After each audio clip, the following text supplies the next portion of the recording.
उनकी सलाह पर काफी सोचा करता था, उनकी तुलना करता था और फिर खुद के लिए फैसला किया करता था। समस्या ये थी कि अमीर डैडी अभी अमीर नहीं थे और गरीब डैडी अभी गरीब नहीं थे। दोनों ही अपना करियर शुरू कर रहे थे और दोनों ही दौलत और परिवार के लिए मेहनत कर रहे थे। पर पैसे के बारे में दोनों के विचार और नजरिए एकदम अलग थे। एग्जाम्पल के तौर पर एक डैडी कहते थे कि पैसे का मोह ही सभी बुराइयों की जड़ है, जबकि दूसरे डैडी कहा करते थे पैसे की कमी ही सभी बुराइयों की जड़ है। जब मैं छोटा था तो मुझे दोनों डैडियों की अलग अलग सलाह से दिक्कत होती थी। एक अच्छा बच्चा होने के नाते मैं दोनों की बातें सुनना चाहता था। परेशानी यह थी कि दोनों एक जैसी बातें नहीं कहते थे। उनके विचारों में जमीन आसमान का फर्क था, खासकर पैसे के मामले में।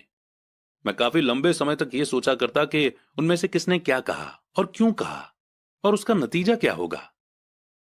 मेरा बहुत सा समय सोच विचार में ही गुजर जाता था।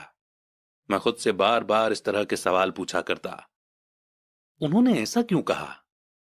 और फिर दूसरे डैडी की कही हुई बातों के बारे में भी इस तरह के सवाल पूछता।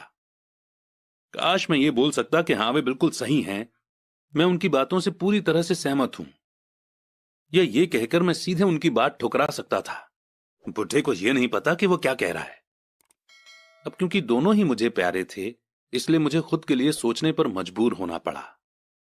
इस तरह सोचना मेरी आदत बन गई, जो आगे चलकर मेरे लिए बहुत फायदेमंद साबित हुई। अगर मैं एक ही तरह से सोच पाता तो यह मेरे लिए इतना फायदेमंद नहीं होता।